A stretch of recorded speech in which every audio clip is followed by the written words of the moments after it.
Hello. Today is October 17th, 2019. I'm meeting today with Mr. Boyd Bivens at his home in Loveland, Colorado. My name is Brad Hoops. I'm the interviewer for the Northern Colorado Veterans History Project. Welcome, Boyd, and thanks for sitting down today to tell your story. You're welcome. Let's start out, if we could. Tell us a little bit about yourself, your date of birth, where you were born, a little bit about your family and growing up. Okay. I was born in Fairmont, Nebraska, and I had one brother and one sister. I was born on a farm out there, and then in 1936, my dad farmed, and he had a farm sale, sold out, and we moved to Exeter, Nebraska, which was just 7 miles west of Fairmont, which had different mail routes, different towns with mail routes than where our address was. So, and then let's see, I graduated from grade school, went to grade school for 8 years out there, and then moved to Exeter, Nebraska. And then my dad had a beer parlor there, and I helped him in there with sometimes. We had a unique thing that had a baseball pool every day, and I kept score on a scoreboard and totaled up the points at the end, see who won the pool. And then I graduated from high school in 1940 from Exeter. Let me go back and one question I always like to ask your generation, and maybe it's tied into the farm sale. How was it going through what memories you have of it going through the Great Depression? Yeah. And I don't know if you guys were affected that far with the Dirty 30s. We were. I remember in, I don't know, probably 34 and 35, Dust Bowl days they called them, and there was dirt came up from Oklahoma even, and that was across Kansas, and the dirt was so thick and the air was full of grasshoppers and dirt, and you could see the grasshoppers against the sun, and it was it was terrible. And How did you think you guys made it through that time period? just by granddad owned the farm, so they decided to sell off the equipment and livestock and stuff, and he moved to town. We moved to town then, and that was the end of the farming for that period. And my dad, he worked several places like farm implement store and set up machinery and that kind of thing. And I worked, and when we moved to town, I got a little job. Started out in a dry goods store where I swept out every morning and lit the furnace and things like that for 15 cents an hour. 15 cents. And then after that I started working in a grocery store, and besides helping Dad at the beer parlor, which he didn't have very long, a couple of years. And then when I graduated from high school, I'll have to back up a little bit, but in between that time, my mom's brother lived in Kimball, Nebraska, and in 30 and 39, I worked for him in the summertime. I'd go out to Kimball and work there, and then worked there till 1943. That's when I went into service in March of 43, and from then on it was service for 4 or 5 years. It's 4 years. Well, backing up again, Pearl Harbor Day, December 7th. Do you remember where you were and what you were thinking that day? You know, I don't remember. Is that right? Yeah. No. I remember Pearl Harbor Day, but that's about it. Yeah. Yeah. And what was it like those couple of years before you went into the service, as far as on the home front with rationing and just all that? Yeah, my mother fought the rationing, I know, sugar and things like that, after we moved to town. And she took pretty well helped us get through that. It was pretty rough. Wow. So then, got into the Army in '43. Were you drafted or enlisted? Yeah, I was drafted. Okay, yeah. I went to Geneva, Nebraska was the county seat, so all the drafts were in Geneva, which was about 15 miles away. But then I got drafted on March the 30th of 1943, yeah. And I graduated from high school in 40, so I just kind of freelanced there for three or 4 years. Yeah. Went to Omaha and got sworn in and come back home for a week, and then went to Omaha, back to Omaha, and got on a train, went 2 days to California on a troop train. You went to Fort Leavenworth first? Yeah, Fort Leavenworth. And I remember they said the Army lived on beans, and I've got a good dose of that on the way to California. Beans. And then I went to Camp Hahn in California, and they were, the Army was putting together some automatic weapons for aircraft, fighting anti-aircraft was what they called it. And so I took the training in Camp Hahn, and part of that training was on the desert out in Barstow, California, in the summertime. It was a firing range, you know, and the little Piper Cub would pull the sleeve, and we'd shoot at that sleeve. I hate to be the guy in that aircraft. Well, how was that? I mean, I think here's this small town Nebraska boy, probably outside of maybe helping out your uncle, didn't travel too far away from home. Yeah. So it's kind of a two-part question. How was that transition for you, going from there to California? Did you have any sort of homesickness? And two, how was that transition going from civilian life into military life for you? I just went with the flow, I guess. Yeah. I can't recall anything different. And of course, I had a bunch of hundreds of helped me get through it. Yeah. But so I spent from 1943 and 1944, I was training in that, and then I was shipped to Fort Ord, California, and then shipped me back to LA, and then come back again and got on a troop ship. And that was, I think it took us 24 days to go across. And that always begs the question here. Once again, here's this landlocked Nebraska boy going to sea. Did you get your sea legs, or how was that trip? You know, I never got sick. Really? Seasick. I remember that. A lot of them did. I remember working in the galley down in the bottom of that ship, peeling carrots and potatoes.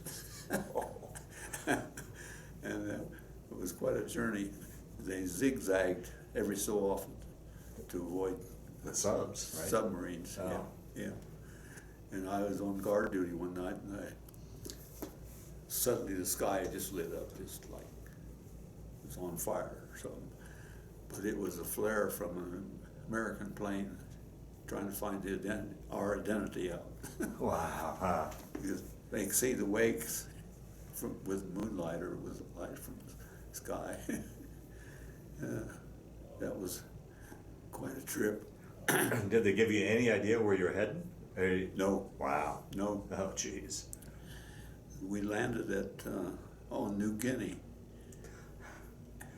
and there was two places on New Guinea. We landed at Ray, it was about halfway up the coast, and then Hollandia was on up, and that's where we were in a replacement depot. Mm-hmm. And then, so that's where they put together the invasion of the Philippines that time. And then we made two invasions, one on D1 on Lady, and then we was on Lady, we protected an artillery outfit from Japan air power, and we never got in too much trouble. I think we also had a 90 millimeter anti-aircraft battery with us, and ours was just a 40 millimeter automatic weapons battalion. And so I think we got credit for 28 planes. Wow.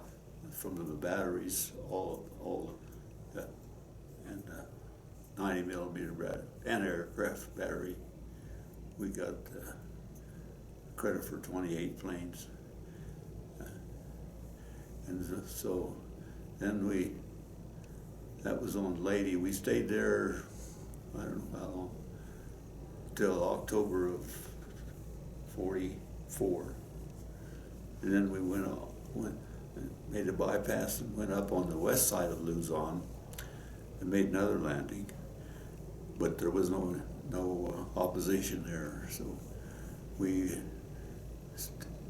come down Luzon to Subic Bay and set up there as a protection for the Subic Bay, and also had between Subic Bay and Manila was a pass, and we had Japs pinned up into that pass from both sides, from Manila's side and our side, Subic Bay side. So it took us a while to get through that pass, but finally got through. We were shooting, or we were protecting a 155 howitzer military ground.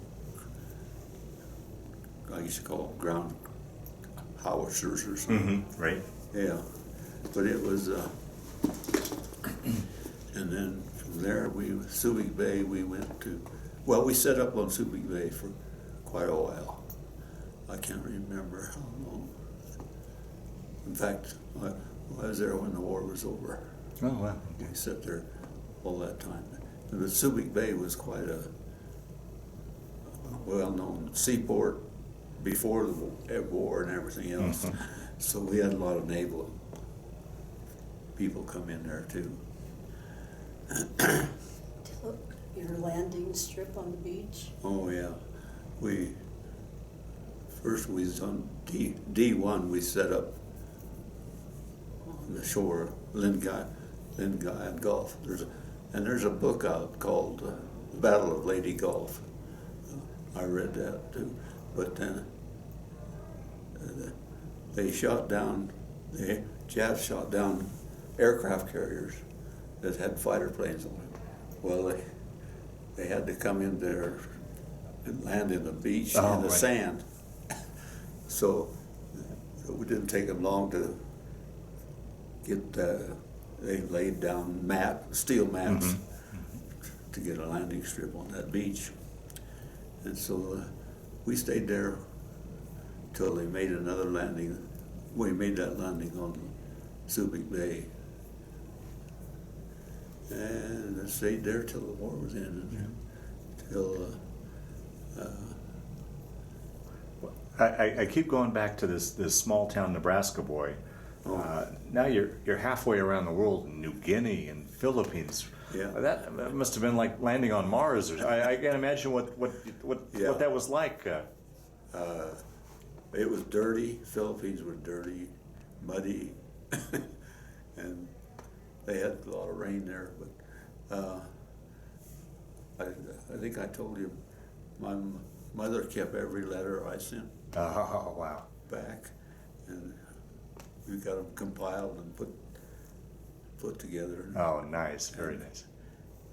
Got a tape of that, I guess. My daughter-in-law done that. They read the letters off. She wrote little excerpts about each letter and where it was. And part of them were censored. Oh, sure, yeah. Talk about that. I mean, you weren't allowed to tell in letters where you were at and anything, and No. so letters would arrive home either scratched out or cut out or. Cut out. They Yeah. were cut out, weren't they? Yeah. Yeah. And how was that? I mean, in today's world, we've got computers and cell phones and instant communication. You only had letters, and how long would a letter take to? Oh, it would take 10 days. Jeez.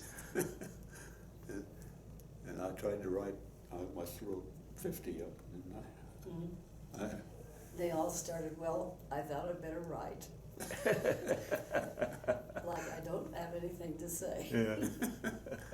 Yeah. It was. Well, I'm sure your mom relied on those letters just to know where you were, because she didn't know where you were at. So, You know, but she kept a lot of clippings out of the Omaha World Herald and Lincoln Journal, Lincoln, Nebraska Journal. and then, while I was in the service, they moved from.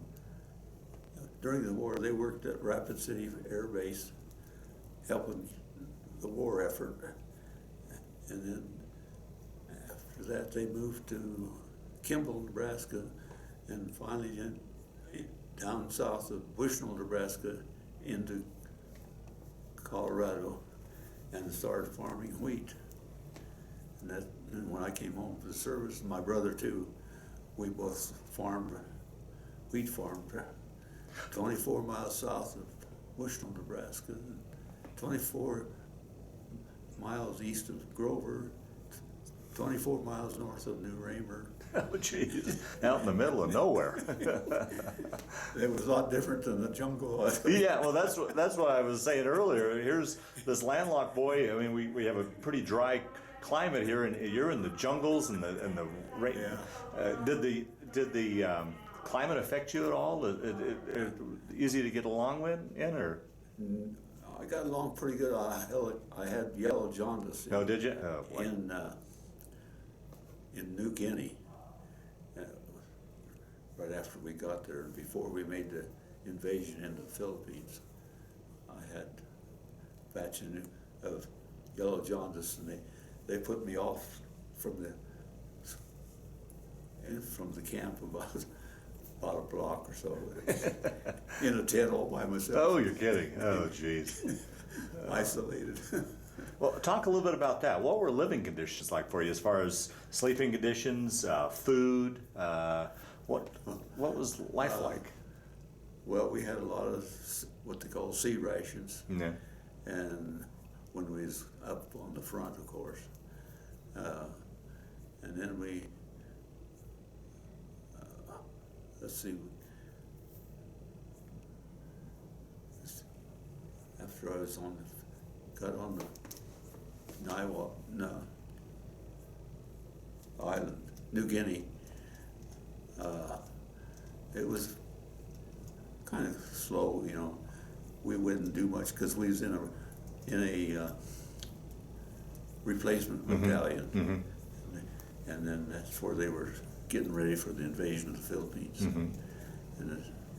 and we made didn't do much but put up with mosquitoes and Tell you about your candy bars and stuff. yeah. I didn't smoke, so the rations always had cigarettes and chocolate in them. So I traded my chocolate for cigarettes. Oh, right. And I was still a chocoholic. Yeah.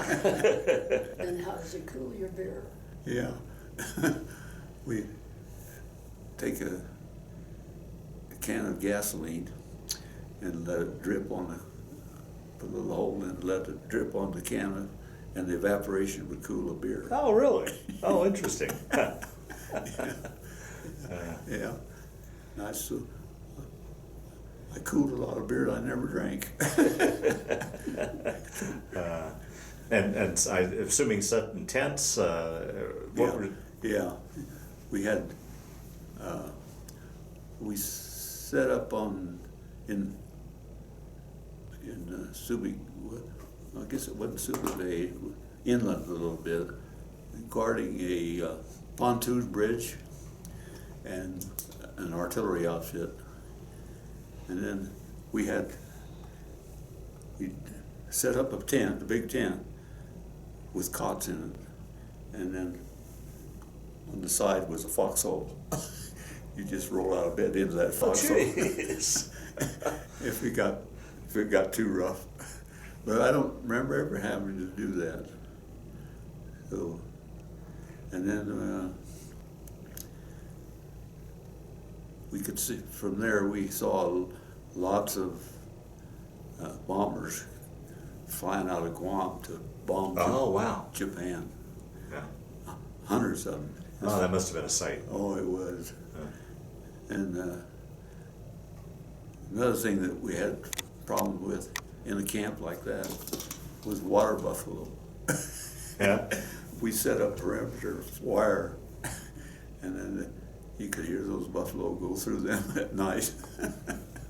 But that was, let's see, where are we now? Yeah. And either location, either New Guinea or Philippines, did you have any interaction with the natives at all, or with the people, locals?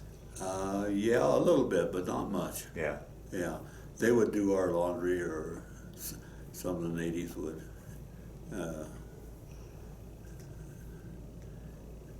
Well, I was going to say, I thought of something else. I've lost it. And what about particularly up in the Philippines? You still had all those Japs up in the hills. Were you ever sniped at, or was there any worries about that? Any hairy? No, because they had mostly small weapons, and then we had them covered with 155 howitzer artillery shells. And I saw a spotter plane, that's kind of a Piper Cub, get hit with one of those shells one time. Oh.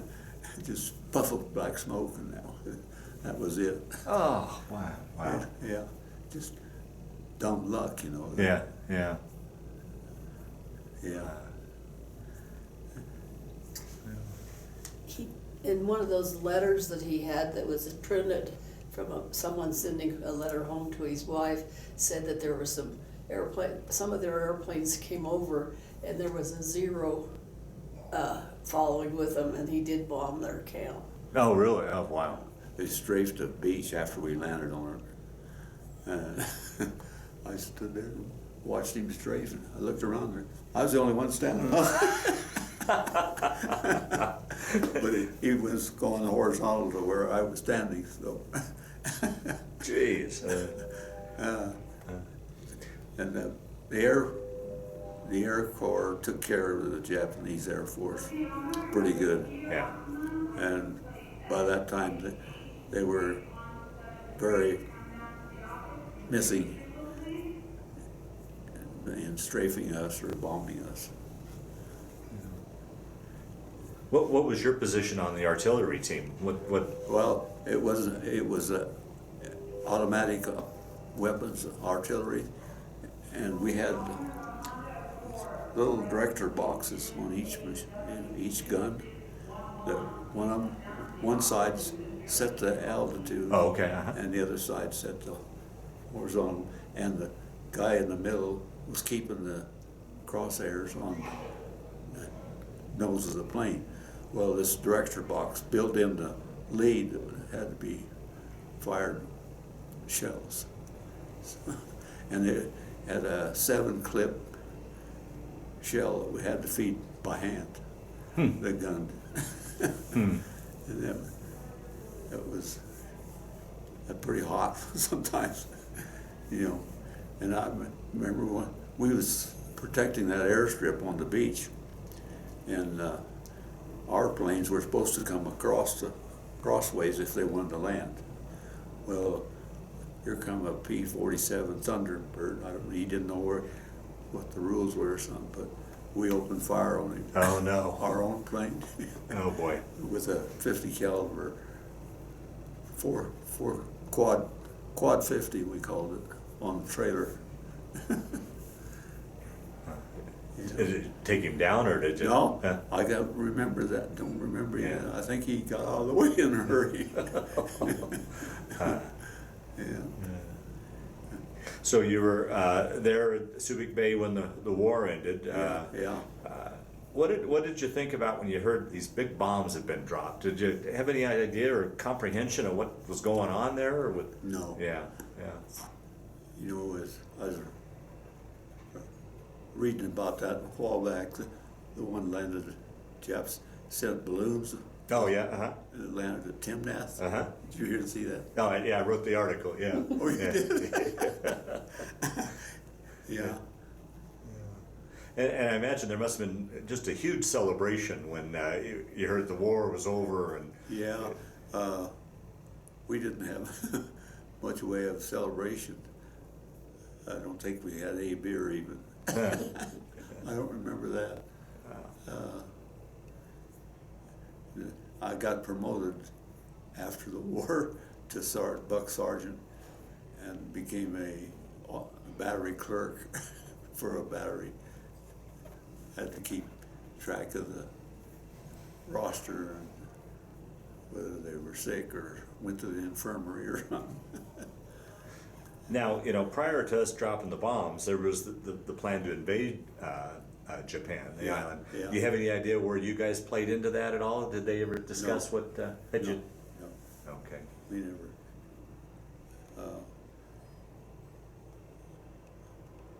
There was already,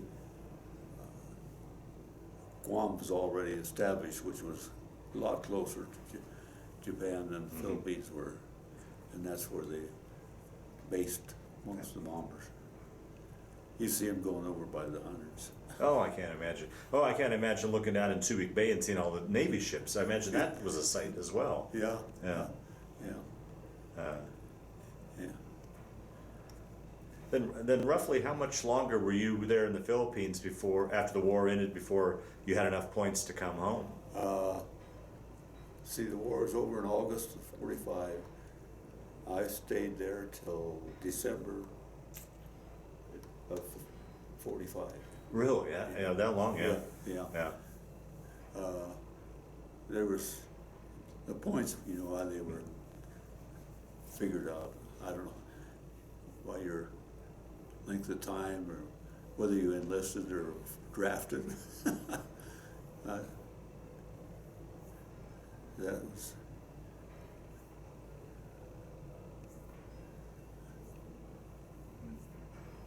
Then from there I went to, after the war was over, I stayed there at Subic Bay from August to maybe November, December, and then went to Manila to a replacement depot and waited for my points to get ready. And what was Manila like? I heard that was pretty beat up from the Yeah, it was. from the war. Yeah. I don't remember that much about Manila. I remember being in a tent outside of Manila, waiting to go. All we done was get our uniforms cleaned up and shoes polished and get ready to go home. Wow. Yeah. And then caught a ship home back to the States. Yeah. What was it? USS Jane Addams. Wow. It's the one I come home on, and we crossed the international date line coming home, so we had 2 Christmases. Oh, really? I'll be darned. Yeah. one of the interesting things, things you remember. Yeah, sure, yeah. Yeah. And where did you land back in the States? I guess it's L.A. I can't remember that. Yeah. I know I went from L.A. or San Francisco, I don't know which, to Denver on the train. Everything was, wasn't as much plane travel then as there is. Yeah, oh, sure, yeah. And I got home on January 6th, Huh. 1946. Fort Loveland's where you were. Fort Logan, yeah. That's where you mustered out at? Yeah. Uh-huh. Yeah. January 6th, was your blood thin from being in the tropics for 2 years, or? It was pretty cool. I remember I took a bus to Kimball, Nebraska, and I remember there was no snow on the ground or nothing. So it was pretty dry. Was it a great homecoming? Do you remember getting home and seeing family? Yeah. Oh, that must have. I remember them meeting the bus at Kimball. My mother and dad and daughter, I think Donna, my daughter, sister, met the train there, or the bus there. And then it was they lived about 30 miles from Kimball, down in the edge of Colorado. That's where I started wheat farming.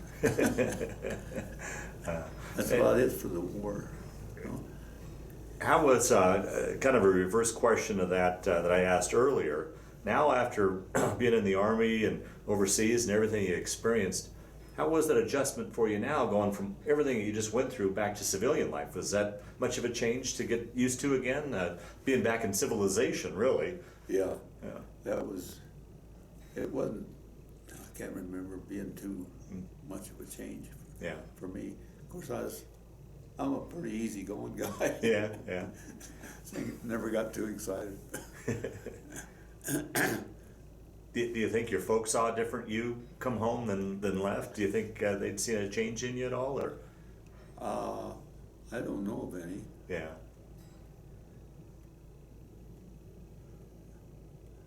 But any issues over the years as far as any flashbacks or any nightmares or anything in regards to that, that a lot of guys that were on the front line saw? Yeah. Not in my case. Oh, good. There was, I come down with asthma someplace along the line. After I was home, in the 60s or something like that. Yeah. He didn't give his birth date and his parents' name or where he's born. What's that? He didn't give his birth date. He didn't give all that information that you asked him at the first. Oh, right, yeah. So he didn't get. I was born on 21st of August, 1923. Your dad and mom's name. Yeah. To Ray and Mabel Bivens. Ray and Mabel, yeah. My mother's maiden name was Hyatt, and they're the ones that had the implement store in Kimball. And my uncle had opened the garage there in 1920.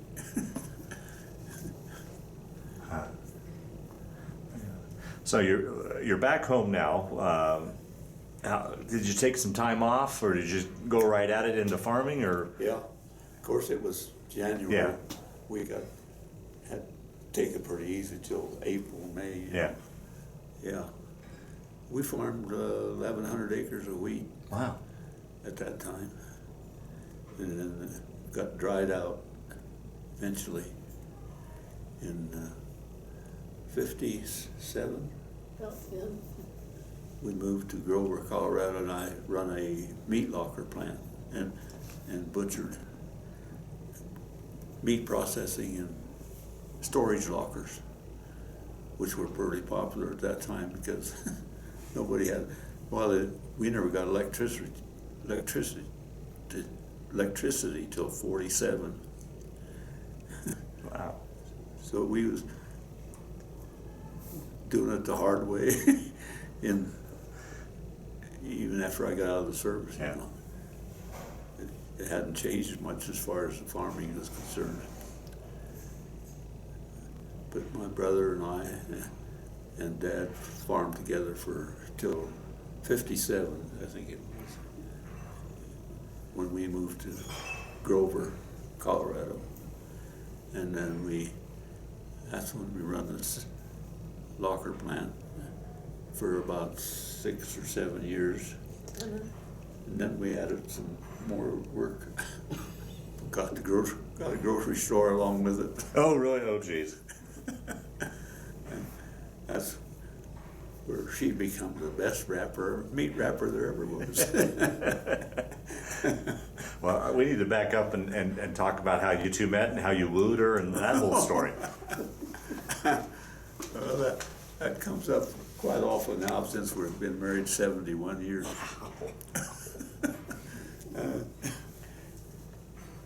We were playing a lot of baseball in the summertime, and her brothers and she was going to the ball games, and I was in a car ahead of them, and I looked out the window and my cap flew off. She picked it up and brought it to me. And I'd known her sisters, they had worked in Kimball. So that's how we got together. She lived 6 miles north of Grover, and I lived 25 miles east of Grover. It was I knew her from 47 till we got married in 1949, February 12th. Wow. And then we had 2 children, a boy, he was the oldest, and a daughter who's still around. Our son died December of 2013. Oh. A heart attack on Christmas Day at our place. And it was pretty sudden. Mm. And Deanne's got 2 grandkids, and now they got 4 great grandkids. 4 great. We have. Mm. Through the years, did you ever keep in touch with any of the guys you served with? Was there any sort of reunions or anything like that? No, sir. No. Now I think one of these pictures here I have, or it's over there, of my outfit in training, and every one of them, I wrote their name on the back of that thing and kept it, but there wasn't one of them from Colorado and Nebraska or any place like that. There was that one from Rock Springs. Oh, yeah, Sickich, yeah, from Rock Springs, Wyoming. Did we see him once? Yes, you did. He was Up in to the Veterans Hospital in Cheyenne. Yeah. My dad and brother both passed away in the Cheyenne Veterans Hospital at different times. Hmm. But you were telling me you were visiting your dad when you saw a sick. Oh, yeah. I was visiting Dad when this kid I was in the service with, I had a picture of him in the Jeep, and he used to be the driver for the battery. So I got to see him. That's about the only one I kept track of. Mm-hmm. He came to the room and he says, "I think I saw somebody I know." Is that right? Wow. Wow. Just happened to see him. Yeah. But of course, they drafted us from all over the United States. Right. Yeah.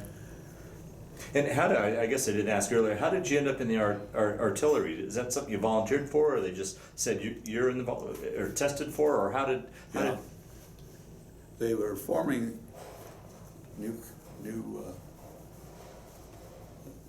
aircraft, anti-aircraft weapons, and that's how they started these batteries up in Camp Pond, California, and that's where I got.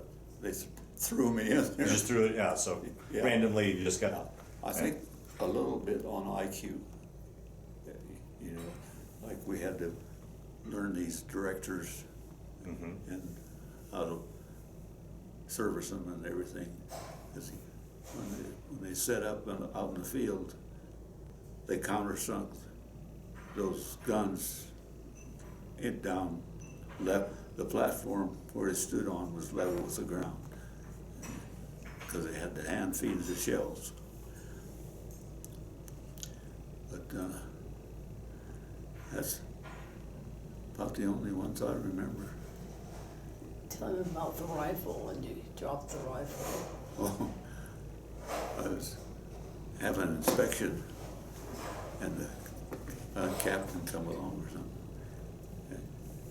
I was at arms, and he reached for it, and I dropped the gun right in his hands. He caught it. He said, "Where'd you learn to do that?" I said, "Here, sir." I was being diplomatic right there. Yeah.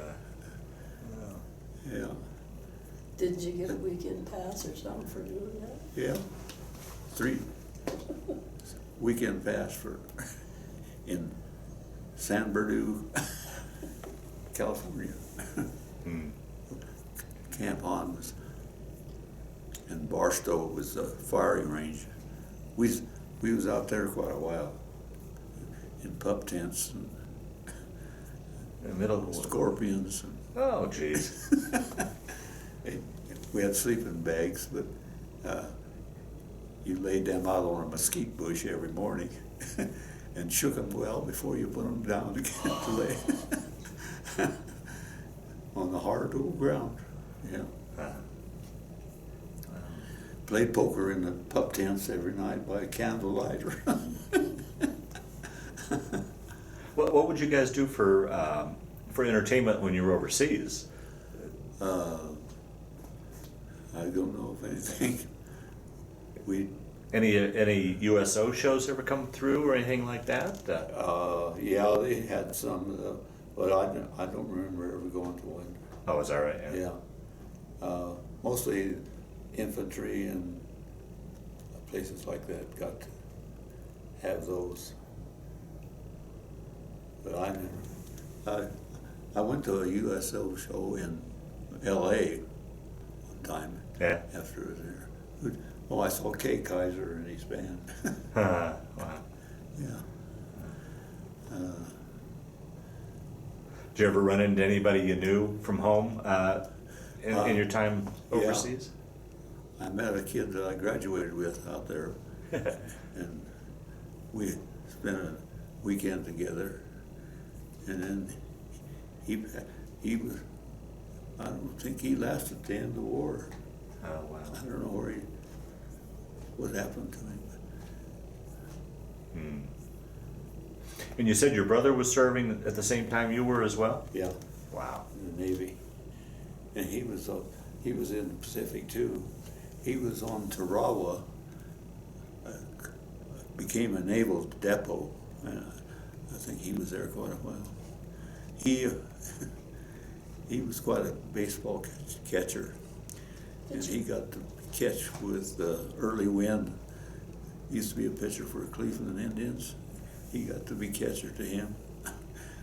I think that's all I done was play ball. Wow. And I played a lot of baseball too. After I got home, we had a country team out of Grover, and there was 4 sets of brothers that played on that team, and we were pretty good. they had a league, Wyoming, Nebraska, and Colorado. We played in, I think, and I played about 8 years there, and then I managed it for a couple of years.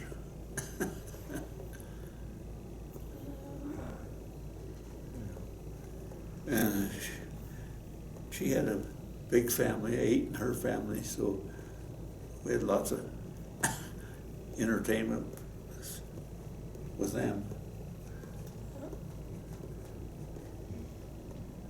Then the Greeley Grays, have you heard of them, haven't you? Who's that? Greeley Grays baseball team. Ah. Anyhow, tell them about that this summer. Gabe Lopez, he wrote a couple books, Beats and Baseball or something like that, and From Beats to Diamonds. Beats to Diamonds, yeah. And then he got together and he got some souvenirs, and he went through Smithsonian. yeah, where's it? Clovis. Canton, Ohio, the baseball Hall of Fame. Oh, in Cooperstown. Yeah, Cooperstown. Yeah. And then he put up an exhibit, and I had a baseball glove and a baseball bat and a coat, a jacket, a uniform. And so he took that and had that as an exhibit at. Wow, so you were in Cooperstown. Yeah. I didn't know I was sitting here interviewing a celebrity. But you got pictures of the Smithsonian. Yeah. Wow. He followed that all the way up. Huh. He done all the work. Yeah. And then this last summer, out of Johnstown. Oh yeah, they had something like that. Oh, it was a Oh, they had a game, the Grays did. yeah. Oh yeah, And then they had people who they used to play against. yeah. I got to throw out a first pitch there. Oh, wow. Wow. Well, Boyd, as we start to wind down this interview, is there anything I didn't ask you that you wanted to talk about? Anything that, stories that floated up to the top that you wanted to talk about, so that I know we probably only got the tip of the iceberg of your story, but, Yeah. or do you feel like and please, if there's anything he's left out or you can think of that, so ideally we round out your story as best we can, or do you think by and large we captured everything you wanted to capture? I think you did pretty well. Yeah. I guess I told you we have 4 great Mhm. Yeah. great grandkids, Uh-huh, yeah. two grandsons, and our daughter was she taught for 26 years in Pueblo in high school. High school, everything. Yeah, she taught all grades. She taught choral music, and her husband was from Lamar, and he was a parts manager for Fortino Jackson in Pueblo for years, and then Well, it's been a great life. Oh, that's good. Yeah, wonderful. yeah. I can't think of anything else. Yeah. Well, the last question I always like to ask on these interviews, when you look back on your time in the military and your time overseas, how do you look at that? Did it change your life, affect your life at all? Or was it just simply a chapter in your life that you went through? How would you answer that? I was just a chapter I went through. Yeah. I don't think it affected my life any. Yeah. Okay. I met her after I got out of the service. Yeah. Like he said, he's laid back Yeah. Oh, good. and goes with as things are. Oh, good. Yeah. Yeah. Well, Boyd, I want to thank you for sitting down to tell your story today, but just as important, I want to thank you for your service to our country. Thank you. It was.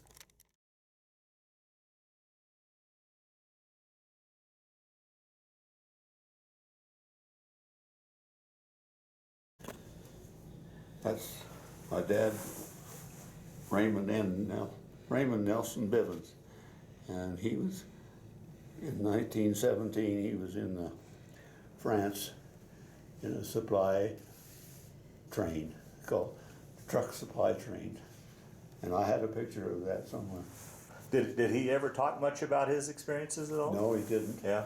The only thing I remember about it, he said those Frenchmen used to eat horse meat. And he said they was having a meal one night and somebody hollered, whoa, and the guy choked to death. I wonder what he thought, after going to war, having two sons then head off to war, Yeah. He never talked much about it. Yeah. This is Dad's picture of the people that were drafted from Fillmore County, Nebraska in 1917. Unbelievable, that many people from one county went off. Yeah. And I had a picture of him and another one that went the same day. I don't know where it went to, but.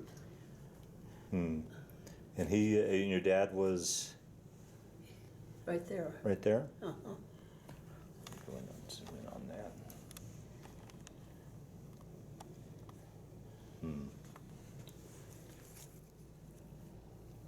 This is Camp Funston in Kansas, where my dad went to the service through Camp Funston to Leavenworth, I think it was, Okay, 1917. 1917.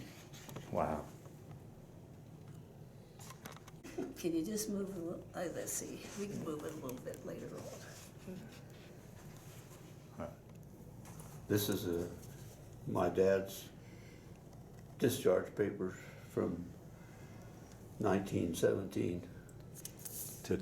Looks like he discharged 20 in 21. Oh, He Yeah. was discharged. oh, this is just a certificate of service. Oh, okay. I don't think it's his. Yeah. Okay. This is Dad's picture when he was in the service in World War One. World War One. But where's the town? I don't know what town. It was Camp Funston or not. Yeah, come. Now, were these all Nebraska boys? Were they going as a Nebraska unit or? No, I don't think so. Yeah. These were after they got to camp. Uh-huh. Or drafted from all over, I think. Okay. And your dad is, where did we say? Here's He the is- place. Where, here it is. Right there.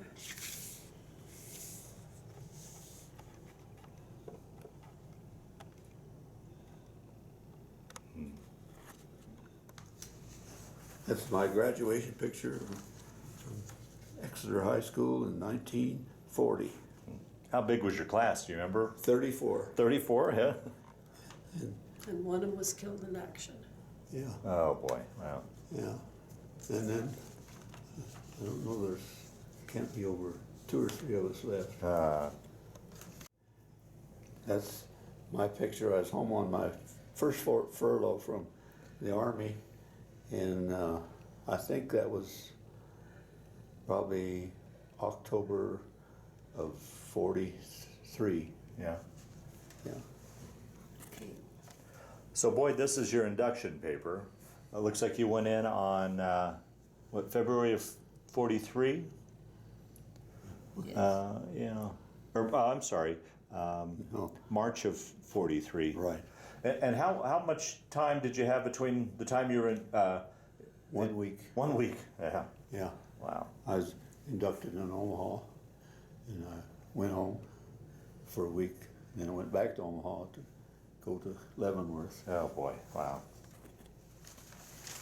That's the paper from the USS Jane Addams upon my arrival from the Philippines after the war was over. And that'll always be a great story that you had 2 Christmases, Yeah. celebrated 2 Christmases. And inside, it's kind of hard to read, but inside gives menus and yeah, it's Oh, yeah. interesting piece to have for sure. Some great history right here. Here's, So Boyd, here's the camp newspaper, and this gives a good idea of your battery and what your battery setup looked like, correct? Yes. Yeah. And you said One gun. 1 gun? There would be a battery of, I think there was 5 guns in 5 guns in a battery. Battery, okay. And you said the shells were loaded right there, and Yeah. and the directional was over here. Yeah. Interesting. So this is a Time magazine, did you Life say? magazine. Life magazine from 45, and one of the interesting stories here is the German space mirror. Nazi men of science seriously planned to use a man-made satellite as a weapon for conquest. Boy, it's a good thing that they never developed that, huh? Yeah. Boyd, describe to me what you've got going here with this poster board. What? you don't know, do you? Uh-uh. Nope, you do it. Maybe you know it, Mom. Okay, this one here is from the Nebraska State Journal. State Journal, and of all the things that were going on in the war. And there was a landing on Leyte, which Boyd was very interested in, and other things. And this is something, clippings your mom saved, is that Yeah. what? Okay, Yes. okay, gotcha. And then down here, This is now you can explain the map down there to him, Boyd.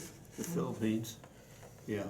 These were the Philippines, and we went into Leyte first, and then we went on up this around here and made the second landing up here on the west side of Luzon, which there was no opposition there.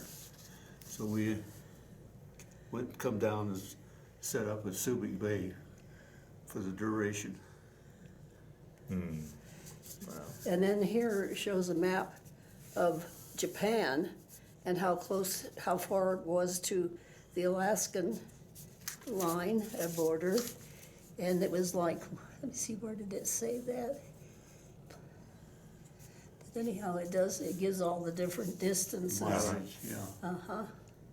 No, there's the one that does that.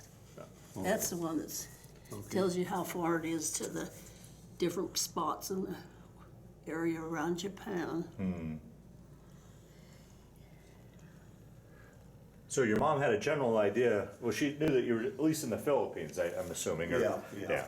Just not where and how and, And then this, that wrote to his wife, and is a Nebraska woman, and told about, he knew things was happening, but she'd be hearing more. And he says, "I'm all right." wow, Kept saying, "I'm all right." very neat. Boyd, give us a description of your uniform here, Well, as best you can. This is what they call the olive drab dark uniform. Uh-huh. We had light suntans too, because we were in the Tropics. tropics. Uh-huh. And the AAA, the AA stands for automatic or anti-aircraft. Uh-huh. And stripes are for years. Here's your amount, 6 months for each stripe overseas, so a year and a half overseas. Yeah. And you got your buck sergeant stripes, correct? Yeah. I didn't get those till after the war was over. Yeah, well, that's okay.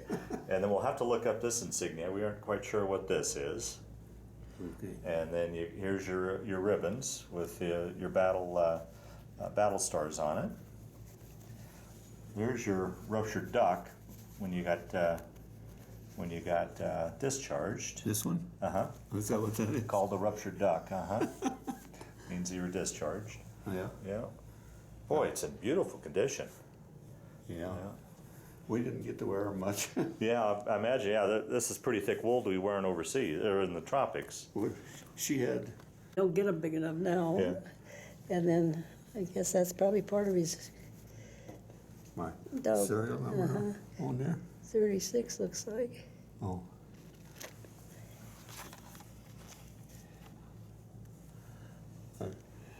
My serial number was 37476959. You still remember that, huh? It was easy to remember.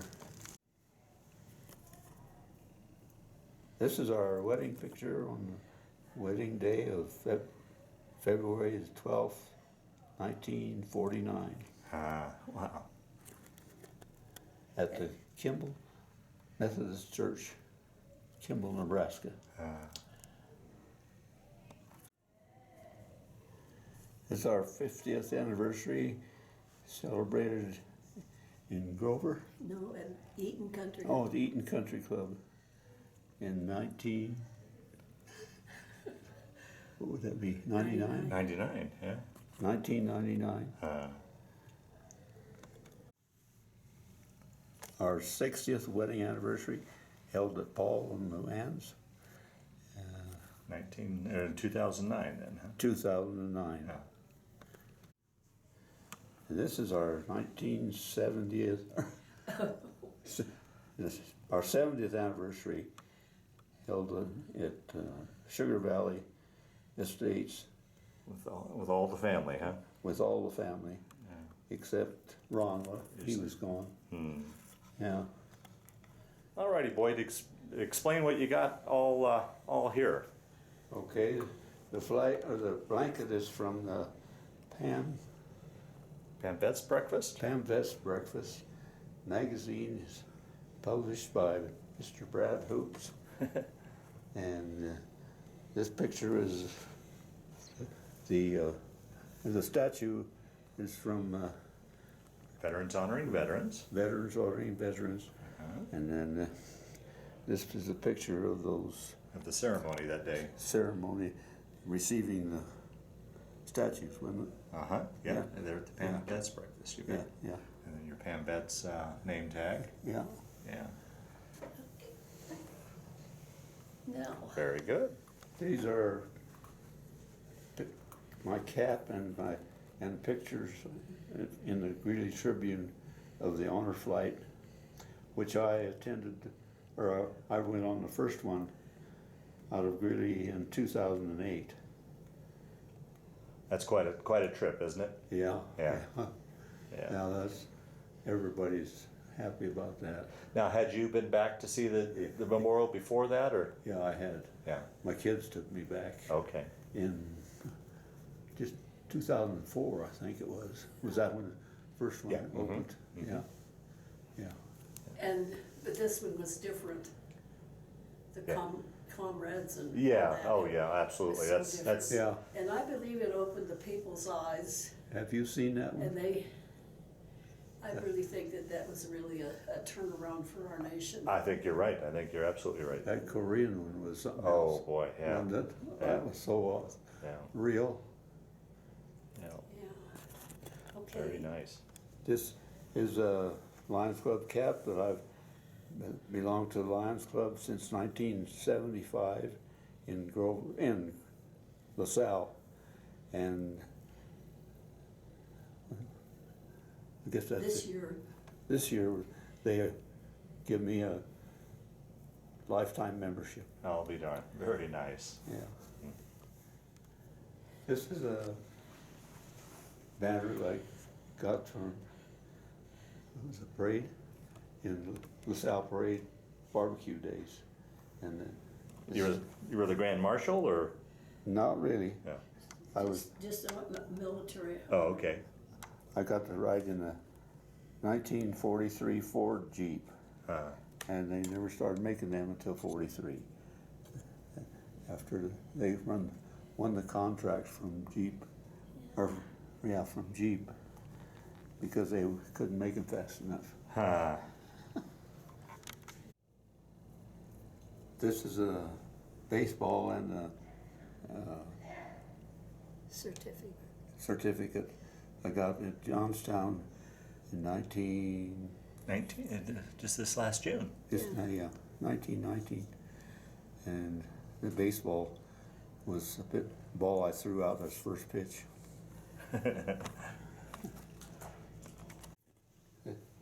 This is a banner I got from Colorado Cattlewomen's Cowbells. Cowbells Association in honor of, I guess, Military service, what? in honor of your military service. Oh, in honor of military service, yeah. And then the follow-up article. Yeah, Yeah. that article was in the Tribune. Yeah. In, yeah, Sunday, June 20th, 2010.